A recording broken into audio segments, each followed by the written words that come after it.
Welcome to this webinar, which is being hosted in partnership between Neurodiverse Connection and NHS England. I'm Claire Skidmore. I'm the National Strategic Housing Lead in the Learning Disability and Autism Programme at NHS England. If I could introduce my colleague Jill. Jill, could you say who you are? Hi folks, I'm Jill Corbin. I'm a director at Neurodiverse Connection and delighted to be co-hosting this with Claire and colleagues. In this first session of the Housing Summit, we're going to be exploring good practice in housing design for autistic people and people with sensory needs. And this is the first of 4 webinars. And today we're going to be talking about housing design in the context of housing for people who need care and support in order for them to live a good life. And we have some 2 fantastic speakers and 2 also great panelists to explore the issues with us a little bit more.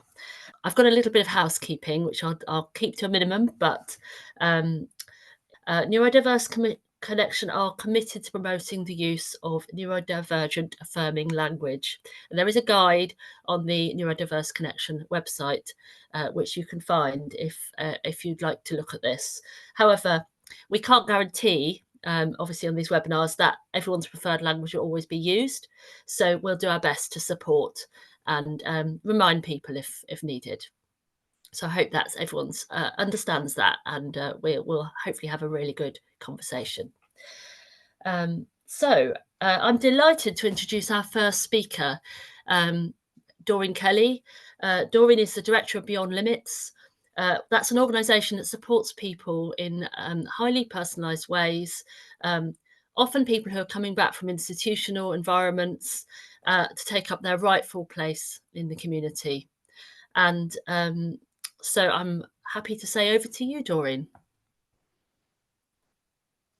Thank you. And good afternoon, everyone. And if I could have the slides, I shall start. So yeah, I've been asked to speak about housing and support design. And the 2 things are linked, really. I am no expert. I have a lot of years' experience simply because my job. I have the pleasure of helping people leave long-stay institutions, and I've kind of done that for most of my career, starting my career as a mental health nurse. And I suppose, to be honest, realising a lot of what I learned was what not to do. So I've spent a career trying not to do those things that are not that helpful for people. So, a question is what's the best chance of us getting it right for people? And, there could be several answers to this. And people who are considered or labelled, or however you want to describe it, as being complex. So great planning's number 1, and I'm hoping to talk a bit more about that. Keeping it simple and about the person. I feel that in some of our organisations, we make things more complicated than need be, and it diverts from the main core of the issue we're trying to resolve. Yeah, and plan one person at a time. In my experience, it's always quicker, and it seems like it would be slower, but I don't think in reality it is. And ask those who really know, and that's unlikely to be us as workers, as paid people. It's more likely to be the person and their family, or their friends, or important people in their life. Next, please. So one of the things that I try to keep in my own head is ordinary solutions for ordinary people, and I think how we think and our words and our behaviour matter so much, because how we think about people really, I think it really influences how we deliver services. I think if we think of people as human beings and not clients, not patients, not service users with challenging behaviour, I think if you think about it as, the way I think about it is, would that be good enough for me or mine? If you genuinely think about things that way, I do think it helps. So it's helped me. And I've probably in my career helped maybe the best part of 100 odd people leave institutions, probably people who had labels of being very complicated to support, maybe certainly people who some people would never thought stayed out of institutions. And you know, just really thinking about, would that be good enough for me or mine? That has helped me immensely, and it's helped me keep it simple. No, I'm not saying don't make mistakes, made many mistakes and learned from them, and made some and not done the learning as well either. But I do think that how we think about people is important. And, you know, I think the recognition that people are much more than recipients of care. The other thing that I would say is, and this used to frighten me when I was younger, this used to scare me. I used to think, we're designing services for ourselves and our own loved ones. So to me, the better we make it, the better it is for all of us. And I used to think, oh my goodness, you know, and I'm sure everybody's had it. I don't want to end up in some of the places that people end up in, and that's been a genuine concern of mine through the years.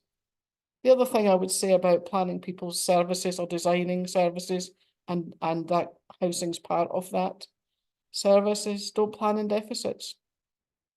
If you only look at what the person can't do, I would argue it's nearly impossible to plan somebody's service and including their housing. And the substandard and compromise, I see people making these compromises. Substandards may be a bit harsh, but I have also seen substandard. More it's compromise. And I've seen compromise being agreed to be part of the solution. And generally it is the problem, it's not the solution. And I think if we could just think about that when we're making the compromise, we would possibly save ourselves a lot of time and money, possibly, because I can't, you know. So where do you get your best information for planning? And these are, you know, this is really about how do you plan with people. So in any plan, the person and their loved ones must take centre stage. And I witness this, and I'm sure others on the call will witness. Often we have professionals taking centre stage, but then what you get is a clinical experience of the human being. You don't get who the essence of this person is, or you don't get all of that for sure. I mean, professionals and paid people, of course, have a very important role to play, offering insights, and clinical input's important, but it is not the most important. Who the person is the most important.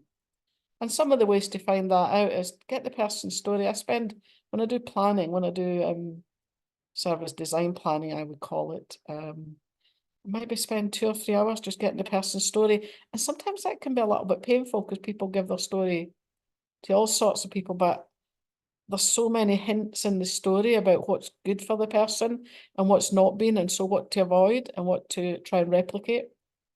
Again, I said it in the previous slide, don't plan on deficits. Give talents, hobbies and interests. Who is this person? What do they love doing?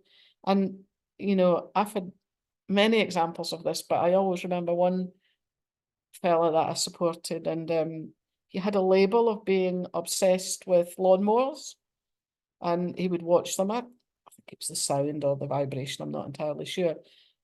And people at one point in his life were trying therefore to keep him away from them because he was in an institution and they thought that was dangerous for him to go near lawnmowers. But when we got him home and was supporting him to have a life, and a life that's good for him, we got him a job there's a massive park in the town that he lived in, and he worked with the gardeners and he cut the grass, and he cut that grass better than I've seen anybody cut grass. I had another similar experience where somebody was considered to be, you know, I think obsessed was the word used as well, with hoovers. And so, you know, we got him a job, and he used to hoover these big training suites at the local, whether it was in Ayr in Scotland, we had the Ayr race course. So for me, if even when people think these are problems, if you can use that, because both of those men, they hoover carpets and cut grass like nobody has ever, that I've never seen. So that's a massive gift. And think about people's hopes, dreams and ambitions for the future.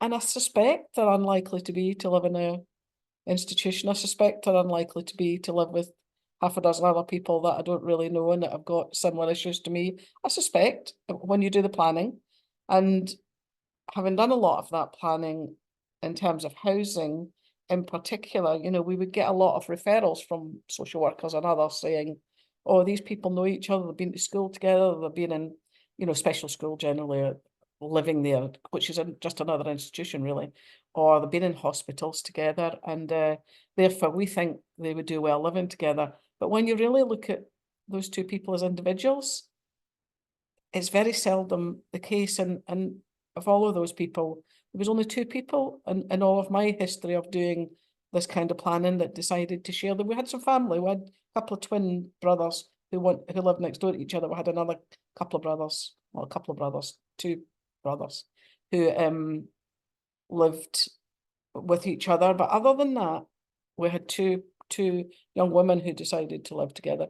But, you know, after about 3 years, they decided not to live together as well. And, you know, that was also fine. So individual service design, I've already said this, what you're looking for is the essence of the person, and that should be at the heart of everything we do. I don't mean, you know, what's their behaviour plan, what's their behaviour, what do they do? You know, I don't even mean, you know, what do they like doing? Do they like going to the shops? What I mean is, who's the essence? What's the heart of this person? I think the other lesson is, don't fit people into services or houses, fit services and houses around people.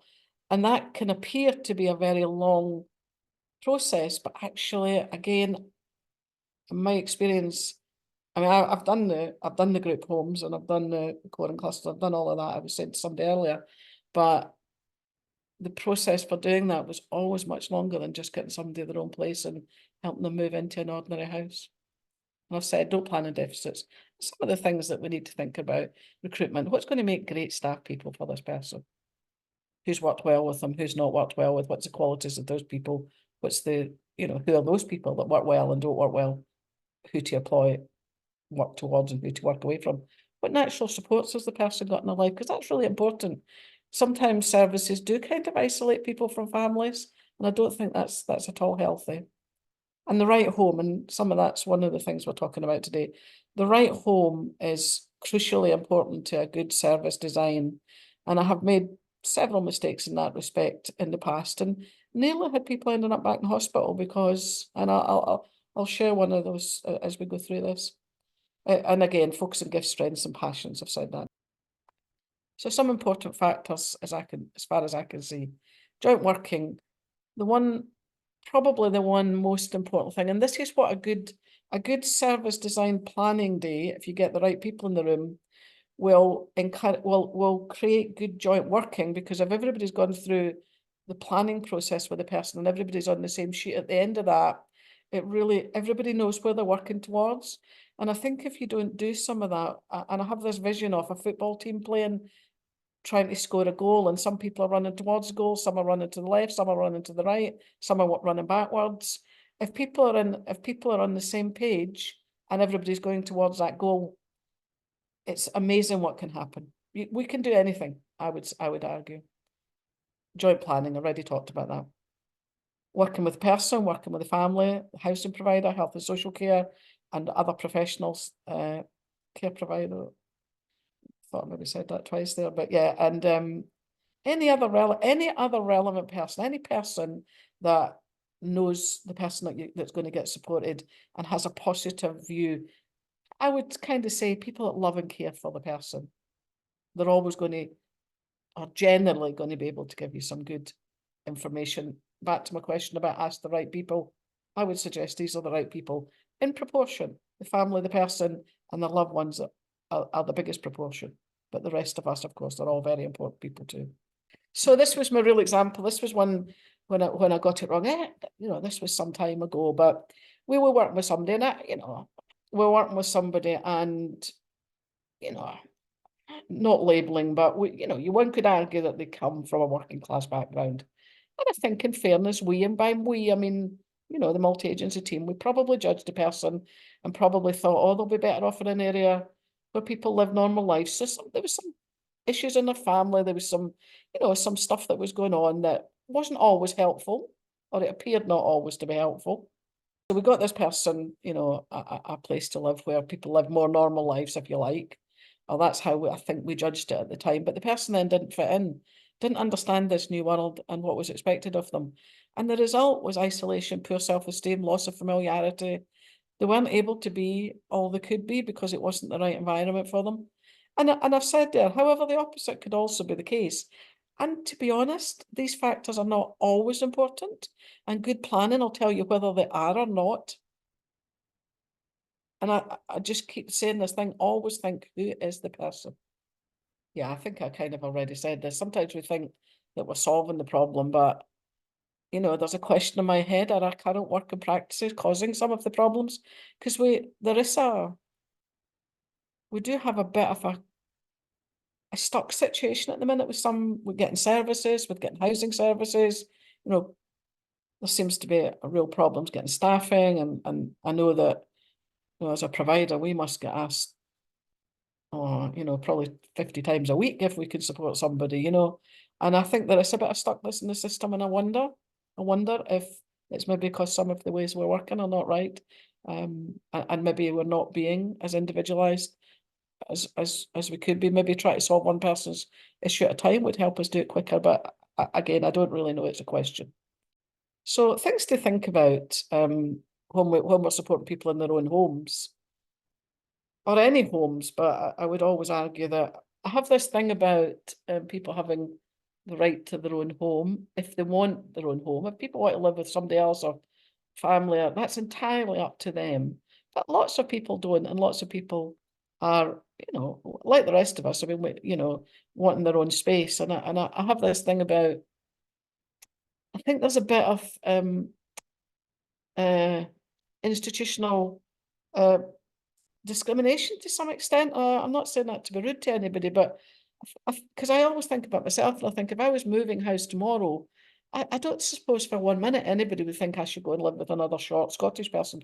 Nobody will know I'm short, but you know, I'm short, a little bit short and squat, and you know, Scottish with a big Scottish accent.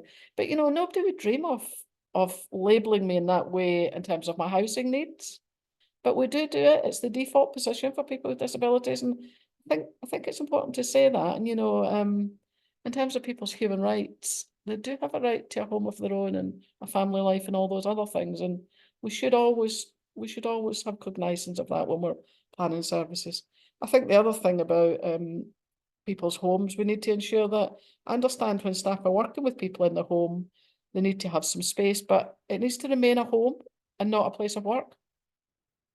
There needs to be rules for staff. Not so many rules for the person, but rules for staff. And just a really simple one is, don't answer the person's door unless they can't do it themselves and you need to do that. There's something about ownership of your property. Don't have their keys. Don't lock and unlock the doors for them unless that's necessary. Of course, everything's with a caveat that you've got to do what's right for the person. But if that person can lock the door themselves, and I think sometimes staff do these things because they feel like they should be doing something. I think as providers, we should be saying these things to staff and giving them permission not to do these things, because actually it's somebody else's house. You know, these things about the spare room. People will talk about offices or sleepover rooms. It's not, it's the room in somebody's house. And I said that, and I put the word mostly in brackets after that, because actually I said this to somebody we support and their mum, and she said, no, Darren, I don't agree. The woman, I'll call her M, she's used to things being called sleepover rooms, so please call it that. But that's a one-off out of all people we support. So again, that's about not having any dogma, actually, trying to do the right thing, but always being prepared to listen and change. You know, insurance policies in the walls, I see it all the time. It's horrendous. And what we need to do is avoid creating hospitals in the community. And I hear this all the time, and when I hear people planning for folk to leave, particularly institutions and hospitals, I see a lot of the service design or the plan coming from the people that work in the hospital, so the consultant, the psychologists, the OTs, the nursing staff. And what I know to be sure is that they're the wrong people to do that planning, because they don't know the opportunities in the community. They don't know what's possible in the community with a totally different approach. And therefore, I think what you get, so I generally get referrals and people say, yeah, so they need, for the first 6 months, they need 2 to 1 waking nights. Now, not everybody leaving institutions could possibly need that, but that's often what's said. And I think what that is creating hospitals in the community. And what I would say is avoid a set design, make this design person-centred. And system thinking, you know, the number of people that now need a detached bungalow, it's become an institutional response to people's needs. You know, I think we support one person that needs a bungalow. I don't know if I support it in Scotland. We support 70 people. I don't even know if over 3 different small organisations. But I don't know if I had anybody that needed a bungalow. So that becomes, when people do planning and it's systems planning, I think that becomes the problem. Not one size fits all, but good design really does prevent restrictive practice. So again, don't throw babies out with bathwaters. We need to make sure that we're not missing these things, but we don't just keep with the same design for anybody in a certain category, because people are different. So last slide. Might have gone over my time as usual. So I have this dream, and when all else fails in terms of housing, oh, I've got another spelling mistake there. When all else fails in terms of getting the right property for someone through housing associations, whatever other way, I have this dream that if we could only take the great individual housing plan and go out there and identify houses on the open market, then if we could have a housing provider and landlord who purchase that and rent it back to people. And to me, I can never understand why this is not happening, because this to me is really simple, but you know, probably too simple. That word there that says prover, it should say provider and family. And I do think the first housing provider, be it a private landlord, be it a housing association, I think the first people to do this, to start getting really bespoke, I think that will make the difference. That will be a game changer in certainly in my job and in our work. And I don't believe it's impossible. It cannot be impossible. And I think it means putting people before profit. And again, I'm not trying to be rude about that, but I speak to lots of housing providers, and they'll say, yeah, we'll buy this house, and if you take it on for 25 years, and you know, if we have 7 other people living in the same site, I don't think that's doing the right thing. And I think if we start doing the right thing, I think we can turn that round. We need social entrepreneurs. And this is the thing that, to me, as having a simple mind, is ultimately somebody pays the mortgage anyway. So I don't know where the loss can be, but I don't really know about housing, but that's just my dream. And I wanted to put it out there because I know it's a little bit controversial, but you know, I just wanted to put that out there, and I'll be really keen to hear from people why that's not possible. I think that is me, Claire. Fantastic. Thank you so much. That was very interesting and thought-provoking. So really, really appreciate that, Doreen. And I'm sure we've already got a couple of questions, so we'll save those to after Cassie's spoken, but I think we're going to continue the conversation. So thank you. So now I'm really happy to introduce Cassie. And Cassie, would you like to introduce yourself? All right. It's really lovely to be here. I'm Cassandra Lovelock. I go by Cassie. I'm a researcher over at King's College London, and I look into the intersections around mental health and poverty and neurodivergency, particularly within the welfare state and the benefit system. I'm the lead lived experience advisor in the adult mental health team over in NHS England, and I live with ADHD, and I work with Jill a little bit, so that's why I was invited to be here. So it's really nice to see you all. I want to thank Doreen. It was really interesting to listen to. You also said a lot of what I'm going to say, so this might be a little bit repetitive. And I wanted to say, I spelt my name wrong on these slides till Jill noticed, so spelling mistakes are part of life. Do not worry.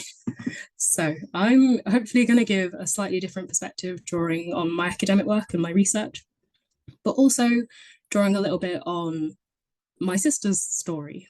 So my sister was autistic. She lived with dissociative identity disorder, which is essentially multiple personalities, or as it used to be known, along with other ranging comorbidities. She had a successful suicide a few years back now. She was 5 years older than me, and she was my best friend. She died at 26 after multiple long-term hospital admissions all the way across England. She had lots of out-of-area placements. Me and my sister grew up sort of bouncing around the care system. We had absentee parents. We grew up in the incredibly white area of Rushcliffe, Nottingham. If anyone knows that, it's Kenneth Clark's constituency, which might put it in perspective. So I would say suitable trigger warnings for what I'm going to talk about. And let's get into it. So I actually only have 2 slides. I was really envious of Doreen with loads, but I've got 2. So before I start, I wanted to say this little picture, this is me on the day I was born. I'm that little white blob at the bottom with a weird shaped nose that I still have. And the other person there is my sister. And this is where it started for us. And I really want you to listen to what I say and hold in mind that this is where we began, and only one of us made it to adulthood. I was the only one of us that made it to adulthood, and a lot of that is due to housing. So please do hold that in mind as I talk about this. So I'm going to talk a little bit through just sort of these points on this slide. They're not too interesting, but yeah, I guess let's get into it. I think the first thing it feels important to talk about is maybe just explain how the housing system works for those of you that have never had the privilege of having to bid on social housing. So the primary thing to know about how the housing system works is essentially you have to be homeless. You do. You have to be on the street or sofa surfing or anything along those lines. You have to be homeless. It doesn't kick in any preconception, despite what they tell you. They tell you it kicks in when there's housing breakdown imminent, but it doesn't. You have to be homeless. And by housing breakdown, they might mean mental health crisis, which is what I'm going to talk a lot about. It might be family breakdown. It might be substance misuse. There's lots of reasons that they say they will start supporting you, but they don't till you've already reached rock bottom. So you've reached rock bottom. The first thing they ask you to do is what type of housing do you need? And I don't know about anyone else, but my gut reaction was literally anything. Anything. It doesn't matter, but they want you to know. And whether that's how many bedrooms you need, if it needs to be specifically accessible for any types of needs, all of those sorts of things. If you need assisted accommodation or supported accommodation, which are apparently different, and I've never known the difference. But also, what locations do you need? What locations fit for you? What locations fit your need? Can you live in this place, or do you have some really intense PTSD related to that area, which means that's not accessible for you? It's all of those questions. Then you fill in the longest and most complicated form in the world. And then essentially you go on a social housing list. If you're lucky, you'll get temporary accommodation. This could be a hostel or a B&B, or some councils do Airbnbs now because there's such a lack of housing in this country. If you're lucky, you'll get temporary accommodation with the people that you want to move or by yourself. It entirely depends on your situation. Then you'll wake up early enough to bid on social houses after they say, this one's come up that suit your needs. Place your bid, argue your case, prove why you need housing as if it's not a basic human right. But first you have to wake up early enough. And I am not an early riser, so... And then if you're lucky, you win your bid and you move into your social house. It doesn't at all work like that, but that's how they advertise that it works. And the big thing that is missing there is all of this has to happen concurrently with making benefits assessments. Whether you're on universal credit and that describes how much of a housing need you have, whether you're on legacy benefits and therefore get housing benefit, you're trying to navigate 2 concurring, overly complex systems, and no one's there to help you. Not really, not unless you're lucky, not unless you have a care coordinator from a mental health system that used to work in housing and knows exactly how it works, but you're dependent on that one person that happens to know, because no one's there to help you. And what's really important for what I'm about to tell you is that this thing that I stepped out of how social housing works is easily interrupted. It's so easily interrupted, and I'm going to talk a bit about the interruption of being stuck in hospital. So we have this kind of pervasive idea that neurodivergent people can't live alone. I think Doreen did a great summary of exactly that. Like, we're kind of going to be stuck living with our parents forever, and then when our parents are gone, we'll live with other relatives, and then when they're gone, we'll be living on the taxpayer. For anyone that can't hear the sarcasm in my voice, so heavily sarcastic. But it's this pervasive view, in my opinion, which is kind of what leads to neurodivergent people having such long and frequent hospitalizations. And I'm talking about mental illness and inpatient units, but obviously there are physical hospitalizations too that I'm not going to speak to, but can if you have questions. Long-term stays in hospital are not really appropriate for anyone. They're not. And housing is one of the many factors to explain why neurodivergent people end up in hospital for the long term. Being in hospital, it can be incredibly damaging. It's incredibly difficult, but neurodivergent folks on average spend 5.5 years in hospital. 5.5 years. My PhD took me 4, and that felt like a lifetime. Can you imagine being in hospital for that long? 90% of those that are neurodivergent and are held in a mental health inpatient unit are there under the Mental Health Act, 1983. And the majority of those are held under Section 2, which is a 6-month hospital stay. I'm going to now explain all of that again, but through the lens of my sister's life. So, my sister got stuck in hospital multiple times. She would get out, and we'll get to that, but the majority of her life she spent in hospital. And what would happen was she would have a mental health crisis, and in her context, it was suicide. She had over 50 suicide attempts over 10 years. In her context, it was that. And she'd have a mental health crisis. She'd go into hospital. She'd be under Section 2. She'd be there for 6 months. And during those 6 months, she very genuinely would make progress. She'd have therapies and interventions and all of these things. And maybe she'd leave on Section 17 leave for a couple of days to come see me outside of hospital. Or maybe she'd go into trial accommodation where they let you live by yourself for 2 or 3 days to see if you can kind of hack it, but you're still in hospital, sort of thing. And then the 6 months would be up and they'd be reflecting like, yes, we think you're ready. We think you can leave. And at no point did anyone do the thing NHS England and everyone advertises of partnership working and go, what are all of the facets in your life you need to be able to be discharged from hospital? What does that look like? And for my sister, that meant she was there being told she was going home for weeks and weeks and weeks. And that distress of not knowing what was happening and not being involved in any of that decision making would compound and compound and compound until she was too distressed to leave. And then they'd be there like, oh, well, maybe you're no longer at a point that you can leave. So we're just going to redo your section and you'll be there for 6 months. So if we do that all together, now my sister's been in hospital for 13 months. And what you don't realize is if you're in hospital for 12 months, you lose your position on a social housing list. You lose access to your housing benefit. So all of the systems she had in place outside of being hospitalized are now gone. So when she tried to get out of hospital the next time, we had to start right at the beginning again, right at the beginning, every time.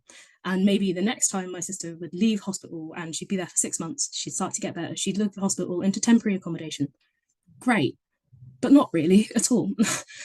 Multiple times my sister was in temporary accommodation. It was mixed hostel and she was sexually assaulted multiple times.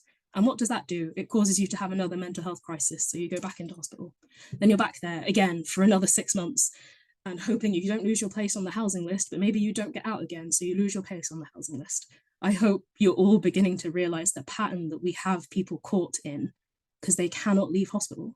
People just get stuck because there is nowhere to go. So when I talk about the lack of joint up care, what I talk about is your support system in being discharged from hospital and what that is going to look like has to include housing.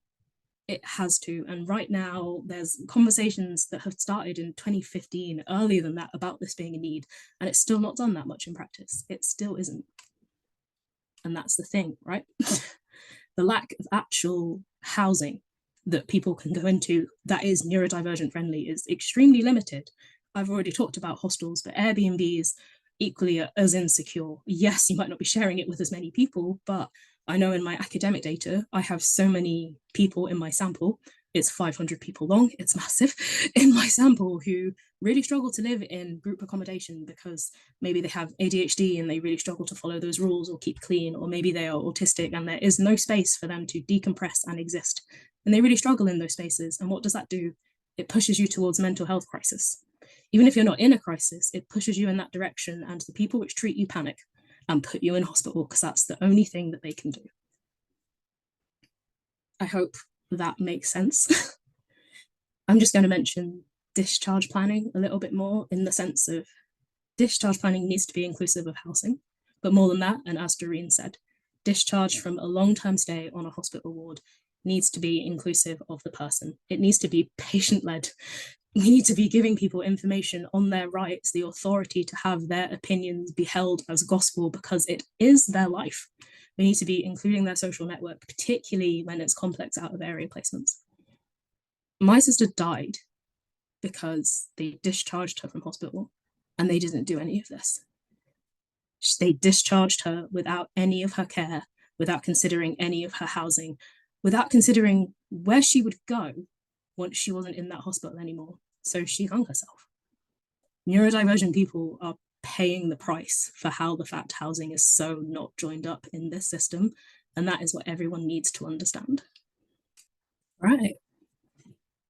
Into a percentage happier note, I'm going to talk a little bit about what would accessible housing actually, what would an accessible house look like, and a little bit more about what would an accessible housing system look like. So when I think about an accessible house, a flat, whatever, for my sister to live in, for me, the number one thing I would ever think of is about safety. I'm sure people will talk about independence, and I'll get to that, but it's about safety. It's about creating an environment that my sister owned. It was hers, that she could decompress and experience her reality, whatever it looked like at that moment, and have full agency over being able to do that. Yes, it needs to be sensory friendly, but beyond that, it needs to feel safe. I think a lot of people don't understand the luxury of feeling safe and knowing that this space is yours, and within reason, no one will hurt you, no one will touch you. I think it's a really, really important point that I want all of you to hold on to. To go to the independence point, I use a wheelchair, right? I live in an upstairs flat in London, so I can't leave without someone to carry my wheelchair downstairs. My house isn't independent, but my definition of independence means my house is enough. So we talk a lot in housing, particularly in neurodivergence and learning disability, about we want people to live independent lives. And I agree with that, as long as it is their personal definition of independence. I can order things on Amazon, and that is more independence than I had 10 years ago when I couldn't afford it.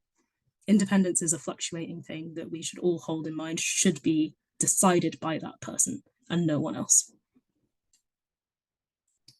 Beyond that, in the practicalities of what an accessible house might look like, for me, it's about a care package which considers housing in that support. If your support is run by one agency and you're in a different housing agency, how do they cross over? Are they allowed to cross over? I don't know those answers. And when you're neurodivergent and stressed like I am, but also in social housing, it's going to be a really difficult answer to find. It's going to be stressful. It's going to add to that anxiety. It needs to be a building which can fit with any compulsions that you have in terms of OCD, but other anxiety disorders. It needs good links to the community, a community that you can access. So you can walk to your pharmacy, you can walk to do your food shopping. We currently build housing associations and housing estates in the middle of nowhere. And what good is that if you can't drive? My sister could never drive, and God forbid if she was ever allowed, it would be a nightmare. That we need to put them in places where there are good transport systems that can be easily accessed and understood. Accessible housing, at the end of it, for me, involves the equal opportunity to choose a place of residence. Where do you want to live? And not be obligated to live in a particular living arrangement. I think Doreen talked about this in a wonderful way, but to add to it, what I mean by that is just don't tell people to go live with their parents. We're so often with neurodivergence, we talk about, oh, your parents will be there to support you. And I've already mentioned this, but me and my sister are a prime example where there are so many people where that isn't an option. We couldn't just move back in with our parents. But that was the number one thing that was always recommended in housing was, oh, well, where are they? And I couldn't give you an answer. So I think beyond that, accessible housing is all of the rights and privileges we don't realize we have as people that own houses and private renters. Like being able to decorate your flat. What do you want it to look like? Make it an environment that you want to live in. Having people be allowed to visit on your schedule. Whenever they want, whenever you want. Being able to turn people down that are visiting because you don't want them there. All of these things that are taken for granted rights. It's to get to the sensory point, having a sensory friendly house. I hate carpets. I would love the option to choose between carpets and wooden flooring, to have blackout blinds, to choose a house in an environment which overall is quiet, that has access to green space. It's about flats being as sensory friendly as location friendly. And I think within all of that is the idea that you should be able to access social protection, poverty reduction, and poverty assistance programs in your housing. Yes, I know we're talking in some cases about supported living or about assisted living, but that doesn't mean you shouldn't be able to access all of the things that lead you to lead the life that you want. At the end of the day, we talked about how complex all of this is, and Doreen did a wonderful explanation about how it's not actually that complex. All it ever comes down to is personal choice and having options available for what people choose. I'm going to talk a little bit about accessible housing systems in my last 4 minutes, and then I think we'll be moving on. So, excuse me. In terms of what an accessible housing system would look like, I'd ask you to think back to how I described our housing system now. And that was the most broad brushstrokes definition I could ever give. I think academically, we already know services can be complicated and confusing. They're very difficult to communicate within. That was found by Mackenzie Murray Wilson and Zala Hunty, particularly for neurodivergent communities. Stone, Cameron and Dowling in 2022 found that it can be really difficult for some people to live in shared hostels. This could be due to noise problems, other residents, strict rules, things around routines, again, things a lot of neurodivergent people can really struggle with or need to be in a specific way. Academically, we know the problems. So the question then becomes, how do we feed the solutions into what our housing system looks like? And I don't have those answers, but I have suggestions. So for me, I think part of it, the most base level, having an accessible housing system is one which is built on treating people with dignity and respect. It's built on understanding that neurodivergent people are absolutely incapable of living as independently by their definition as everyone else. And the support needs that they may have will fluctuate over time, and being able to access different types without having to move or change your housing is the number one thing. It's about being transparent and intentional, and a system that is co-produced, holding in mind the different needs of different neurodivergent communities. I'm mixed race, my sister was mixed race. That is an important factor in who we are and in our housing needs, whether you can see that or otherwise. I think it's about equipping neurodivergent people to understand their rights around housing, because those rights are constantly changing and I am certainly not up to date with them. It's about housing adaptions, easy ways of making your house accessible to your needs that don't involve applying for funding and applying for grants and going to your council and going to charities. It is your right as a neurodivergent person to live in a house that is yours, and we should not be making it as complex as it is to make it feel like it's your own. When you move into a social house, all you move into is a shell. There's very rarely furniture. You have to find money to get furniture. You have to find money to make your house sustainable and pay your bills. And you have to find money to make it somewhere you actually want to live. We talk about moving into social housing or assisted living like that's an end goal, but it starts there. That's where your housing begins. It's just a really long journey to get there. I think lastly is the thing I want to talk about is housing has to be part of a whole person approach to support. I'm in mental health. My academic work is in mental health. We talk a lot about whole person approaches, and housing is part of our conversation, but it needs to be a conversation on this side as well. How can you be in healthcare? How should healthcare be in part of housing? In the end, all it comes down to is this idea of locally joined up approaches. And we say that a lot to different extents and different meanings, but it is the thing which really matters.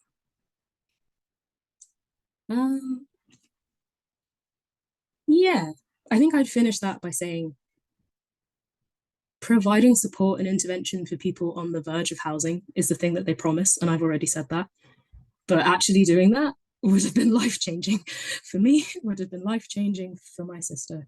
If we knew there was support before we ended up in care, and then back with our parents, and then out of care, and then back with our parents, if there was a way to have broken that mold, because the council had seen before, or a social worker, or a mental health nurse, or our school had seen before that this was the pattern we were falling into, it would have been life-changing. So I'm going to finish up just with this quote, which says, people can be effectively supported to live as independently as possible in ordinary housing in the community without creating institutional models of housing and care. I've already mentioned my problems with the term independent. It should be personally defined. But beyond that, I think what this quote sums up is perfectly the fact that none of these conversations are new. We've been having these conversations for a really long time, and unfortunately, the risk of institutionalizing neurodivergent people and people with learning disabilities is becoming more and more real every day. In the USA, they've literally just opened a school, and I say school very loosely, specifically for autistic kids. And if you look any closer, it's just an asylum. The direction of travel we are going in is not the direction we have been advocating for in 2016, that we advocated before in the year 2000, that we advocated before when we closed asylums. But the direction of travel we are going in is not that. And I hope I've managed to make the point that long-term hospital stays and long-term institutionalization for neurodivergent people is negative. It has long-term, long-lasting negative impacts on people's lives, their well-being, their health, their mental health, their physical health, all of it. And now we're beginning a conversation thinking maybe that's the right thing. And I just beg everyone stop and pause and go, what on earth are we doing? So I've just put some resources up here, which are things that I've worked on. There's many other resources I mentioned that I forgot to reference. Apologies. I can put those somewhere if people want them. But thank you for listening, and I hope that was okay. And thanks for inviting me. Perfect. Wonderful, Cassie. Thank you so much. That was a really moving and powerful presentation, and I'm sure, well, and we saw in some of the feedback as well that other people have really appreciated and valued that. So thank you. I'm now going to, and same to Doreen. Doreen, really appreciate hearing you. I'm going to now invite our panel members to turn on their cameras. And I am going to introduce David. Would you like to introduce yourself, and if you have any reflections, and I'll then invite Adam to do the same. Hello everyone, David Holt from Choice Support. I'm the Chief Housing and Development Officer. I've been working in this arena for over 16 years, and as time has gone on, it's interesting to hear different views and different aspects. And I think for me, one of the things that I've picked up on both presentations, and yeah, I mean, brilliant presentations and really good insight into the areas that you're looking at. I think there's lots of barriers that we encounter. The housing system is very bureaucratic. Yeah. I work for a charity. We want to deliver housing, good housing for people, but the problem we have is funding. And I'm not going to divert away from what we've been talking about, but the problem we have is that when we start looking at viability, and I hate to say that word because it's the people we should be thinking about, is that as a charity, why would we invest lots of money when we're not going to be able to cover our costs? So when we start talking about housing benefit, it's not going to cover costs.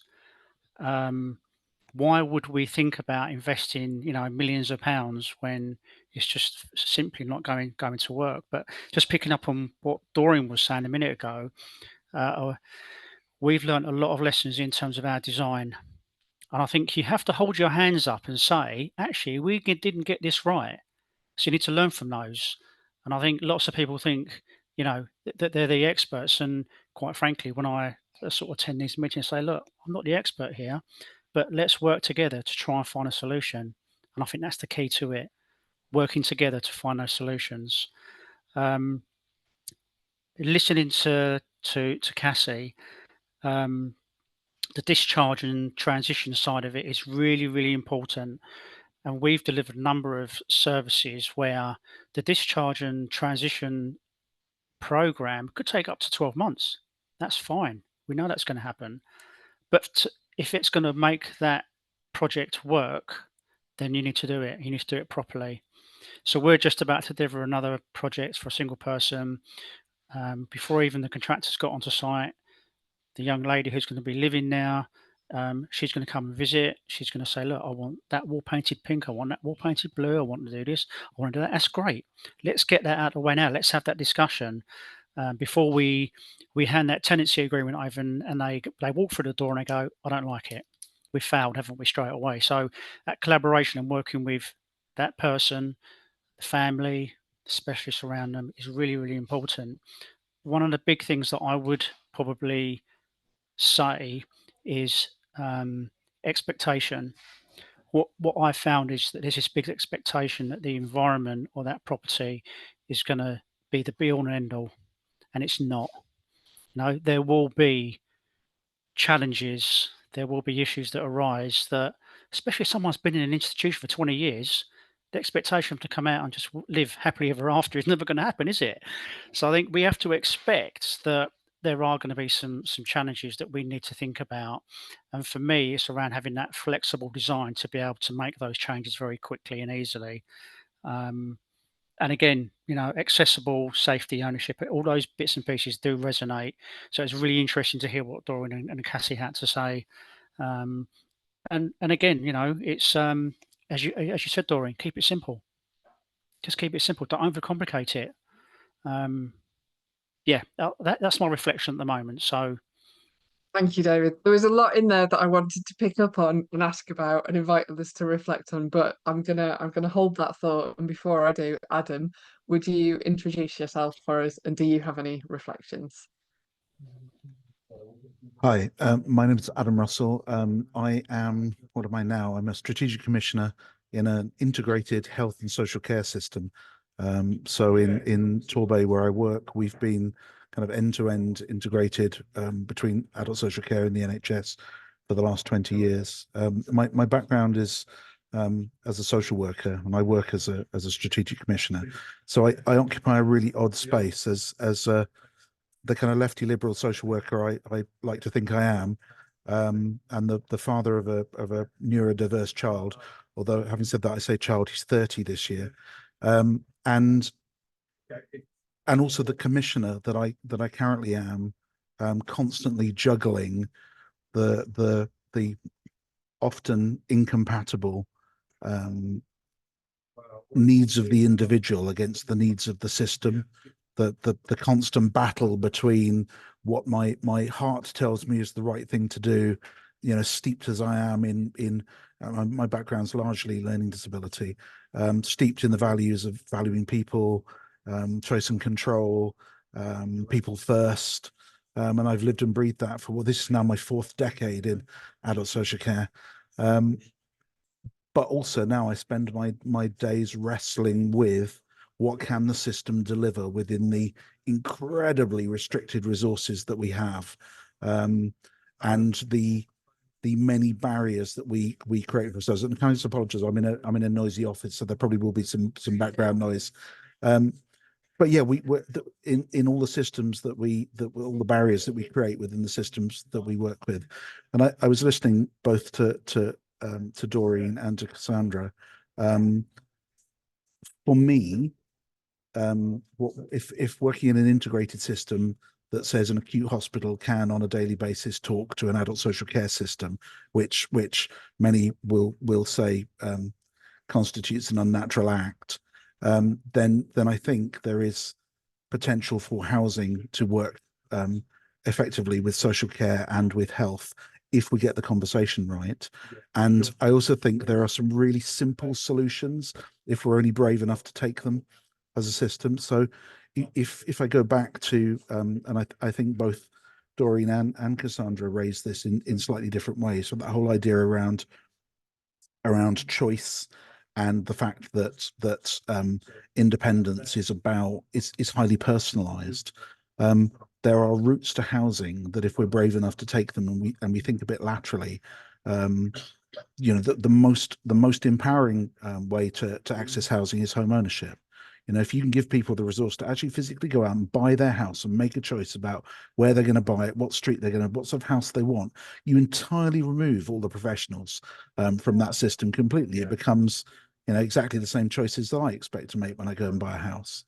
If we think about social housing, so social housing in many ways counteracts lots of the things that you said, because if you're going to go out and build social housing, you build it as a system, and you build lots of them because it's cost and volume. So what you're getting is pretty much a one-size-fits-all design with a little bit of tweaking, it's not very bespoke at all. But if you make the access to that social housing as personalized as possible, so you break down some of the barriers around choice-based letting systems, you speed up those processes, you say to someone, look, yes, you are limited by the fact that your choice is limited to social housing, but actually within that you can pretty much choose any of the social housing that we've got available, and we can smooth the way by managing our policy really carefully around things like banding for hospital discharge, banding around additional needs, being sympathetic about some of the things we used to do in the old days around managed moves within social housing, we can smooth out with a bit of intelligence lots of the things that are barriers to people making personal choices. So I think it is possible. I'll shut up in a minute. It is possible through working much more collaboratively in an integrated way. It is possible to smooth out some of those things. You have always got some of the issues that David is flagging, which is behind all of this, there is a cost issue. And we're working in a housing market at the moment where there are some real challenges around cost. There is construction inflation around making building things prohibitively expensive. Interest rates are all against us. Land acquisition is incredibly difficult. Homes England funding is incredibly challenging. Private developers want to claw their money back very quickly. Exempt rents and the whole sort of spectre of the Supported Housing Regulatory Oversight Act that all make our life difficult. But within that, there is some hope that the incredibly moving story that you tell, Cassandra, around your sister and those barriers from hospital to home, and home as that thing that we all define it as, which is the place we feel safe, where we make choices, where we can close the door and that's our world. I think it is a basic human right, and I think if we can improve that journey, then we're getting it right. A colleague of mine did some work 25 years ago at the University of Birmingham around his research degree in mental health, the place of home in mental health recovery, and I suppose I feel the same way about some of the stuff we've done around choice and control in learning disability. That 30 years on from valuing people, 25 years on from that research around recovery, the world has changed profoundly for a very few people, but for the majority, it's not really much different from the day we closed the long stay hospitals. And I think that's something we should hold very close when we're telling ourselves we can't do something because the system doesn't let us. We need more disruption in the system. We need more shouting about it, because I think most of those things can be fixed. I'll be quiet now. Thanks, Adam, for those interesting reflections. And again, there was a lot there that I wanted to kind of pick up on and ask more about. But I'm gonna link to a question that we've had in from the Q&A. And Doreen, I'm gonna come to you with this. So we've heard numerous times about some of the costs and some of the challenges, and I love that, Adam, the need for disruption, so thank you for that. High five to that. Doreen, my question is, with bespoke provision, do you believe this is possible for everyone, or is this for a select few? Yeah, if the system was simpler and we used the resources of the people and the families and the community, and we were open, we were less risk averse, blah, blah, blah, blah, blah, it is possible. However, we don't operate in the system like that. So it's a challenge, but let's face it, we've got a challenge now. We're not offering good support now across the board. I mean, my point would, and the other thing, in terms of resources, I hear people talking about resources, and I think human resources, people are a bit thin in the ground because of all sorts of things. I would argue Brexit and all sorts of things. We've not got the same amount of bodies, etc., doing the job. But in terms of financial resources, I would say over the years, due to poor service design and poor services, I have seen eye-watering amounts of waste of money in the system. And if that money was taken, so I'll give you an example of that. Some people in these out of area hospitals, which generally do harm, not good. And it's a generalization, but I think Cassie's story would, and there's many stories like that. And sadly, bad services does kill people, and that's really, it's a harsh thing, but it's a true thing to say. And somebody might be in an out of area hospital costing even at the best case, 3, 4, 5, 6,000 pounds a week. But in the worst case, 20, 21, 25, 30,000 pounds a week. And I have this vision of you sitting in your house, neurodivergent, learning disability, physical disabilities, mental health issues. And every week somebody comes and puts 30 grand through your door. Now, I can assure you that you would not be living in a shared accommodation. You would be having a great life, wouldn't you?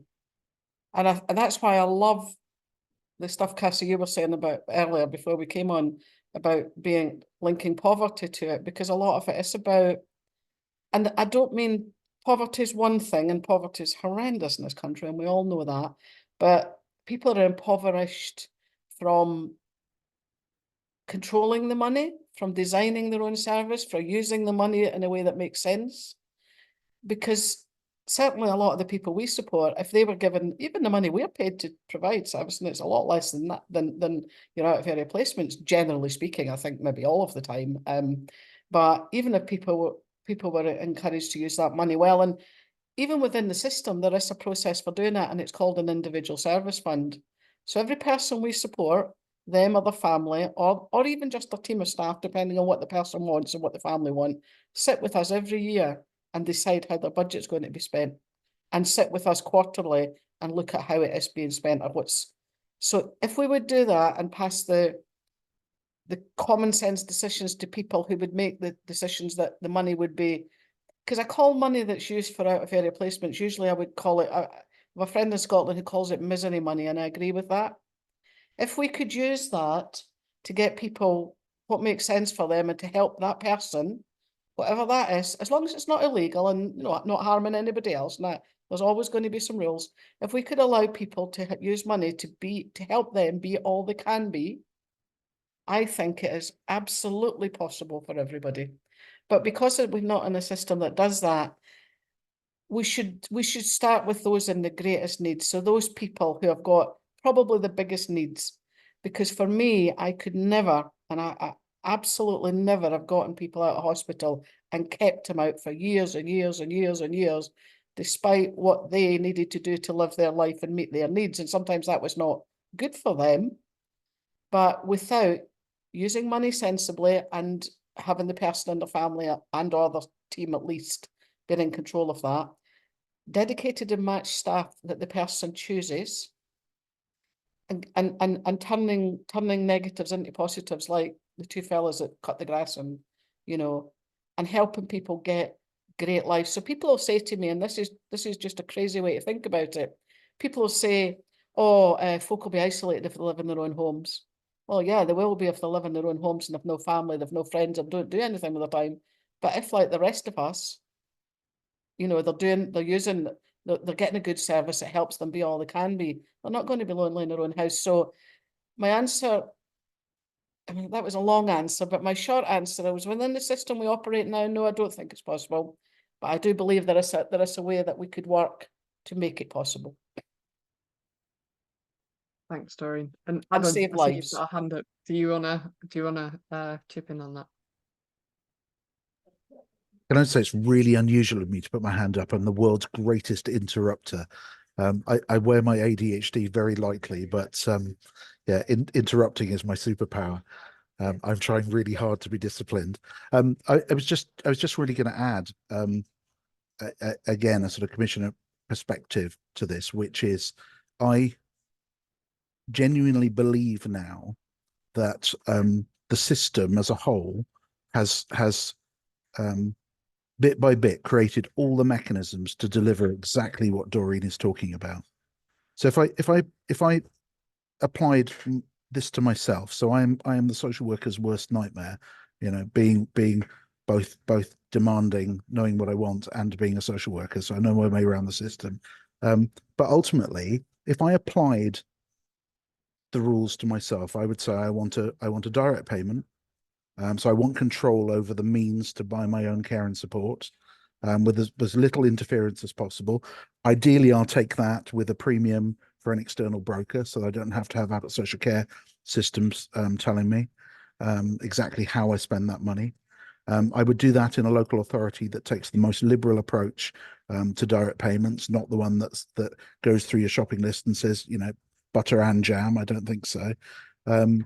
I would go for my housing. I would go through Hold, assuming that I'm dependent on social housing. So I would want to buy my own home with the minimum amount of interference from anybody else.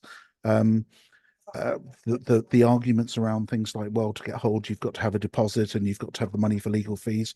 There is no barrier whatsoever to local authorities funding deposits. No barrier to local authorities funding legal fees. The deposits for houses are really straightforward because we just do exactly what we do with any other property issue in adult social care. We just take a lien on a property. So when you sell it in 25 years' time, we'll say we'll have that chunk of capital back. And I should point out we don't do what the NHS do and say we'll have that chunk back at the value it is in the year that you sell it. We'll take it back at the value that we lent it to you 25 years ago. So we're quite liberal in that respect. But I think all of the mechanisms already exist to do the perfect world scenario that I would want for myself and that Doreen is talking about. We're just not applying them properly. They're applied piecemeal and no one is policing that. No one is stepping into local authorities. Certainly CQC aren't, because most of what we're talking about really is in the realms of supported living, and they don't really take very much of an interest in it. But no one is stepping in and making local authorities actually do this work. It's saying, are you looking at these opportunities? Are you doing it properly? And we're missing a trick. The tools are there to do this. Thanks, Adam. I want to bring Cassie in on this point. So we've heard that it is possible, that there are mechanisms to support this. Cassie, I'm wondering if you have any thoughts around like what could be done to support more consistent outcomes nationally, but also how do we support people to understand and uphold their rights? Is there anything that you think would be really helpful in supporting? Most base level ask people. You can't help people to uphold their rights without knowing what they think they are and without having the global and countrywide context we're in about how our rights are currently being treated. So in that sense, just ask. In terms of actually like upskilling people to know their rights and know how to advocate for themselves, I think it's partly having really good support workers who are there to really co-learn with you along this journey and equip you in the best way with the language you need to operate within this system, because unfortunately you do have to play a game. The whole system is a game. Even if it was in the dream scenario, there would still be language barriers due to second languages and language barriers due to something we call in academia epistemic injustice, which is essentially how you as an individual have the authority to share your truth and be heard. And that will always stay there because there will be this power differential between people which have housing that are going to give it to you and the fact you do not have housing. And giving people money and independence to do that themselves is fantastic. And I would never judge against that. But the fact is, they had to give you that money because we haven't built a system which equips you to be able to get it in other ways. So I think it's sort of inherently tied within to that conversation. My wider love of being horrible about capitalism, which I won't bring into this space, but it's all tied into that, I think. Jill, what was your first question? I'm sorry. I think you've covered it. So it was about supporting more consistent outcomes nationally. So I think what Adam spoke to was some areas are doing this really well and some areas not so much. Yeah, I think the number one thing to learn from or to do is to learn from the people that have experienced this system all the way through. We do a lot in NHS England, we do a lot in academia, learning events, never-ending learning events. And I think they have a place, they do, but if we really want to learn what works in the system and how it can be consistently and reliably applied, you have to learn from the people that it actually worked for. So for me, it would be all about co-producing our system as much as equipping people to co-produce their care and their experience of it. If that makes sense, it's that differentiation between we have to co-produce how this system functions as much as equip people to have decisions and make decisions and step back that authority. So it's all about empowering people all the way through the housing system and empowering people to run the housing system rather than just be non-active participants of things that happen to you that you don't really have a say about. So much, yeah, some really powerful reflections there, and really chiming with what some of what we heard both from you, but also from Doreen earlier. David, I'm going to come to you next. I'm picking up on some of what's already been spoken to around kind of own homes, own front door, not sharing accommodation, and also Doreen didn't go into detail about core and cluster, but you did say, Doreen, that you used to do that, but you don't do that anymore. David, I'm really curious to hear some of your reflection and some of your experience around what kind of housing and support are you involved in providing? How much choice and control do people have? How does it work? Well, from both points of view, really, in terms of core and cluster and single person services, is that the person that we are developing for has full control if they have capacity. And there lies some of the problems sometimes, is that if they do not have capacity, we are talking to families or the current providers, or if they're in hospital, the clinicians around them, who think they always, I'm going to say this loosely, I think they always know best. When we look to deliver a project, we go and try and visit the people that we're designing for to see what their current environments are like, to see what some of the challenges are, and to just have that general discussion. And it's interesting because when we come up with something and we talk to staff, they say, that's never going to work. What are you trying to do? What they're trying to do, and it's already been alluded to, is that they're trying to create the same environment outside.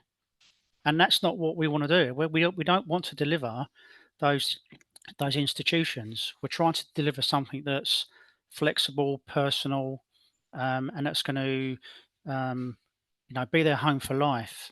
And I think, and what I've tended to find, and again, it depends on the particular areas. So 95% of our projects that we've delivered have worked 100%.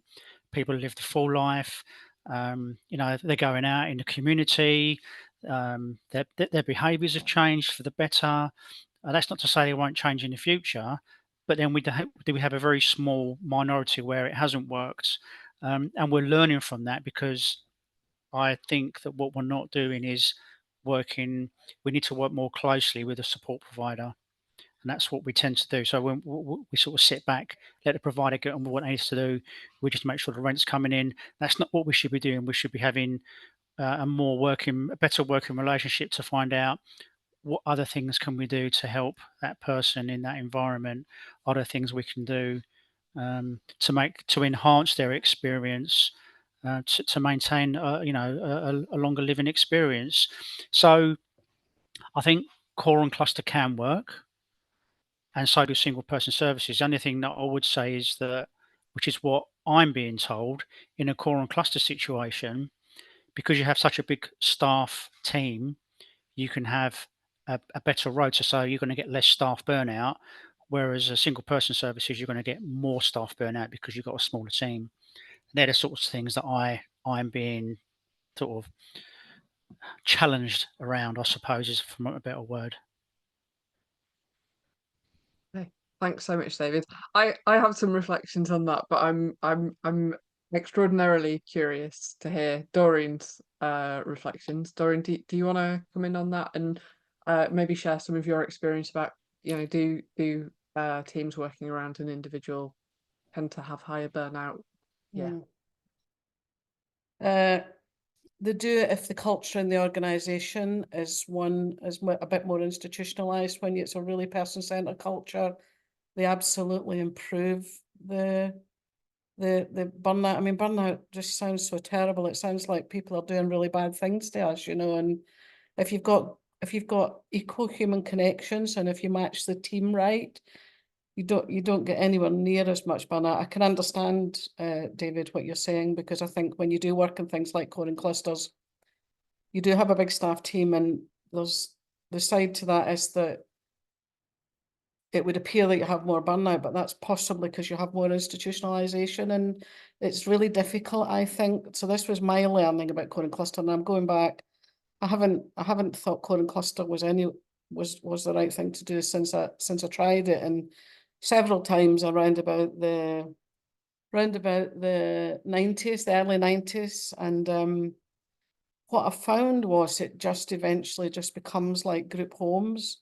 And the way we were doing it in Scotland at the time, this was before I decided not to do any of that stuff and actually start thinking about people in a way like, you know, this is a human being, and you know, they're not a self-use. And you know, I think when we talk about single places and when we talk about projects, I think I would call I would just talk about people living at home, you know.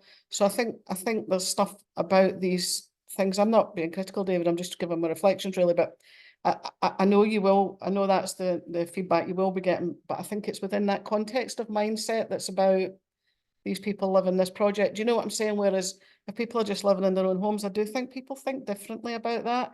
And well, that's been my experience, and I'm not saying that I don't know what happens other places, but yeah, it's not something that I would see would be ordinary housing for ordinary people, you know, but only because of my learning. I've helped people move out of hospitals into group homes in core and cluster, and within a fairly short period of time, you do see institutionalized behavior coming back.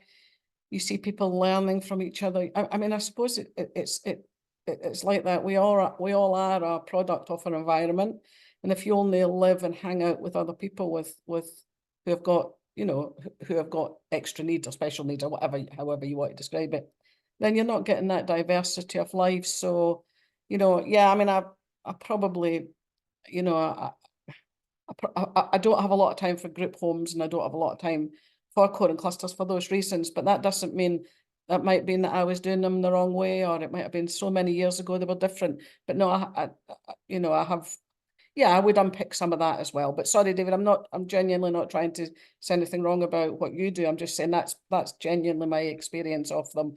And I think when people talk about burnout, feels a lot, to be honest, it feels a little bit offensive to me, because it's almost like saying this person's, you know, so difficult that they're burning me out.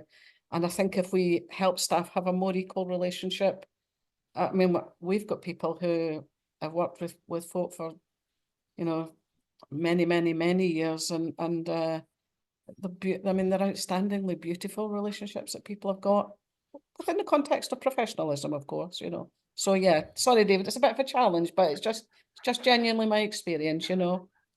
No, I absolutely see where you're coming from. I think the problem for us is that we're driven by the system, aren't we? So I'll get someone come along to me and say, we want to develop 6 self-contained units with staff accommodation, blah, blah, blah, blah, blah. I'm not going to sit back and say no, because ultimately we want to get people out of hospital.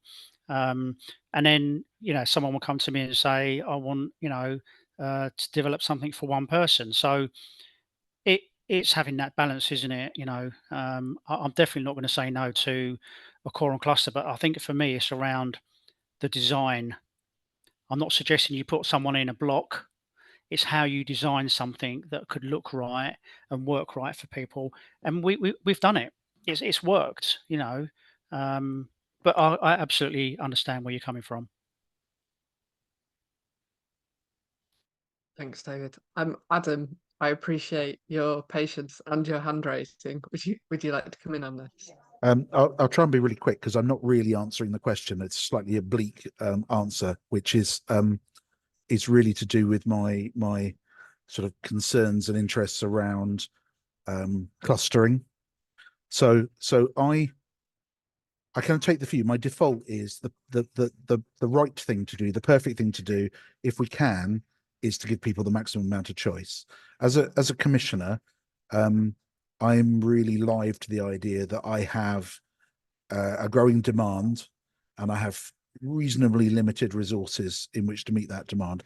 I probably track at any given time about 30 people across our system who have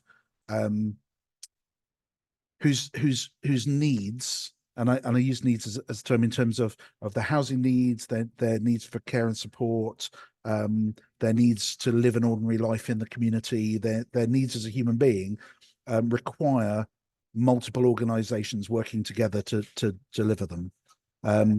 And one of the challenges that I have is once I've sort of triaged out as many of those people as possible into really person-centered ways to meet their needs, ideally saying, here's your whole budget, go and buy a house.